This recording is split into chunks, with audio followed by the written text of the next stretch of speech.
A warm welcome to AD4 TV Radio News Update, coming to you live from Abuja, Nigeria's capital territory. I am Gracious Ogon. The Indian Foreign Ministry on Sunday expelled 2 officials working at the Pakistani High Commission in New Delhi for allegedly indulging in espionage activities. The Indian government declared the officials persona non grata, and both were expected to leave the country within 24 hours for indulging in activities they refer to as conflicting with their status as diplomats. However, Foreign Ministry in the Pakistani capital, Islamabad, has rejected the allegations, saying it is a violation of the Vienna Convention. Brazilian President Jair Bolsonaro on Sunday confirmed that his country has received 2 million doses of hydroxychloroquine from the United States of America for the treatment of COVID-19 patients. Despite the World Health Organization's ban, President Bolsonaro says hydroxychloroquine will be used as a prophylactic to help defend Brazil nurses and doctors and healthcare professionals against the virus, and also as a therapeutic to treat Brazilians who become infected. Recall that the World Health Organization recently suspended the trials of hydroxychloroquine for the treatment of COVID-19 patients, as it is said to increase the risk of death in patients. And in Ghana, President Nana Akufo-Addo, in a televised address to the nation, eased restrictions on religious gatherings with 100 congregants at a time and for only 1 hour. The new directives take effect from Friday, the 5th of June. Ghana has so far recorded 8,060 confirmed cases of COVID-19, 2,841 recoveries, and 36 deaths. Minneapolis Governor Tim Walz this Sunday announced that the state attorney general, Kit Ellison, will take the lead in any prosecutions related to the death of George Floyd, an African American who died on Monday after a white officer knelt on his neck for 9 minutes while he pleaded that he could not breathe. The governor's decision to appoint Ellison, who is an African American, comes after requests from activists and protesters, city council members, and a civil rights group, who say putting the Attorney General on the case will send a strong message that justice will be vigorously pursued and that Ellison has the experience needed to lead the prosecution.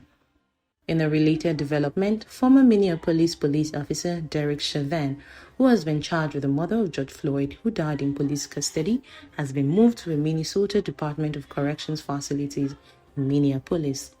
The Department of Corrections Commissioner, Paul Chanel, said the accused was moved for concerns about COVID-19 since a large number of people will be booked into the Hennepin County Jail due to ongoing protests and other reasons. The governor of New York, Andrew Cuomo, and New York Police Department Commissioner, Dermot Sher, have commended a video of police officers kneeling with protesters during a march calling for justice for George Floyd in the city on Sunday. Also, police officers in New Jersey received praise on social media for marching alongside protesters and rallies held this weekend. The protests, which started early last week in Minneapolis, have since spread to over 2 dozen cities across the United States. Across the world, 5 persons were arrested in London this Sunday as thousands of Black Lives Matter protesters peacefully marched on the US Embassy in London, with hundreds more taking to the streets of Cardiff and Manchester to demonstrate against the killing of George Floyd, defying the ban on mass gatherings as they rallied towards Trafalgar Square before making their way to the gates of Downing Street and then south of the river towards the US Embassy.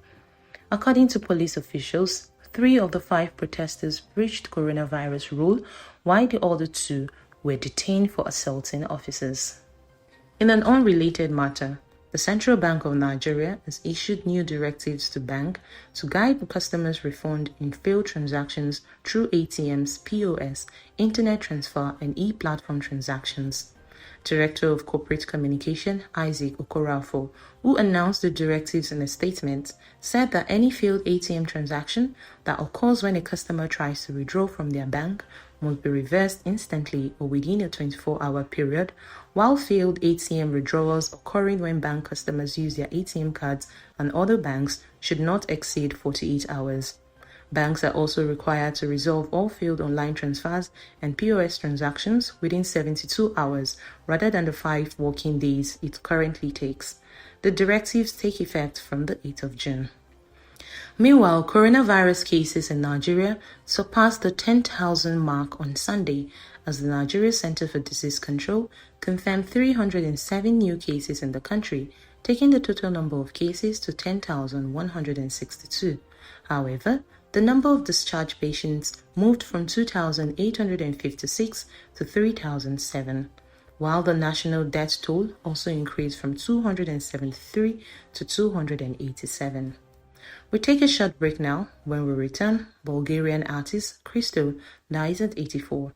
Stay with us. Details coming shortly. The President, Muhammadu Buhari, has approved the establishment of the first set of 12 TED Fund Centers of Excellence, with 2 centers of excellence in each of the 6 geopolitical zones hosted by first, second, and third generation universities in the first instance in the year 2020. Those of the state universities, polytechnics, and colleges of education will follow in subsequent years. The focus areas of the centers of excellence, in line with the contemporary practice in the more competitive economies and technologies, are mainly in science-based disciplines. The approval, which came upon recommendation of TED Fund Board of Trustees and endorsement of the Honorable Minister of Education, Malam Adamu, is to signify a major paradigm shift in favor of research and excellence in our universities, but also a demonstration that the federal government has decided to directly establish and fund centers of excellence besides the ones funded by the World Bank, being the African Centers of Excellence. Details of the operations and guidelines for the inaugural TED Fund Center of Excellence are to be issued by the fund. Signed, Buhari Mikailu, Director, Physical Infrastructure Development, for the Executive Secretary. Welcome back. You're watching AD4 TV Radio News Updates. The Independent Corrupt Practices and Other Offences Commission in Nigeria has recovered assets worth $209.04 million, equivalent of 81.23 billion naira in the last 1 year. Minister of Information and Culture Lai Mohammed, who disclosed this, said that $108.3 million, equivalent to 41.98 billion naira, was restrained on review of MDA's Personnel Cost Expenditure and Capital Development Fund. Another $90.3 million, equivalent of 35.011 billion naira, was recovered in lands, buildings, and vehicles, among other recoveries. The minister also stated that the commission has established a constituency project tracking group to track performance of publicly funded projects. The Register to Open initiative of the Lagos State Government, a measure to curb the spread of COVID-19, is to begin soon. Director General of the Lagos State Safety Commission, Mr. Larry Mujola, on Sunday said the guidelines towards reopening of the economy, especially religious and social centers, have been developed and consultation is ongoing with all stakeholders, adding that upon registration, the verification process will be carried out to ensure adequate space management is followed across the various centers to guarantee the social distancing, hygiene and safety measures are maintained across all religious and social centers. The Coalition Against COVID-19, CACOVID, in Nigeria has donated 100 beds, an X-ray machine, 1,000 personal protective equipment, amongst many other items, to an isolation center in Niger State, Nigeria. A representative of the coalition, Thomas Gideon Makire, said the body is supporting state governments the best way it can in the fight against COVID-19. Christo, the Bulgarian-born artist, best known for his monumental installation that wrapped some of the world's best celebrated buildings and played with people's perception of landscapes and the outdoors, has died at age 84 at his hometown in New York. That's it on AD4 TV Radio News Updates, coming to you live from Abuja, Nigeria's capital. You can join the conversation on our website at www.ad4tvradio.com. Please follow us on our social media platforms at AD4TV Radio on Facebook, Twitter, LinkedIn, and Instagram. Please subscribe to our YouTube channel at AD4TV Radio. Many thanks for watching. I am Gracious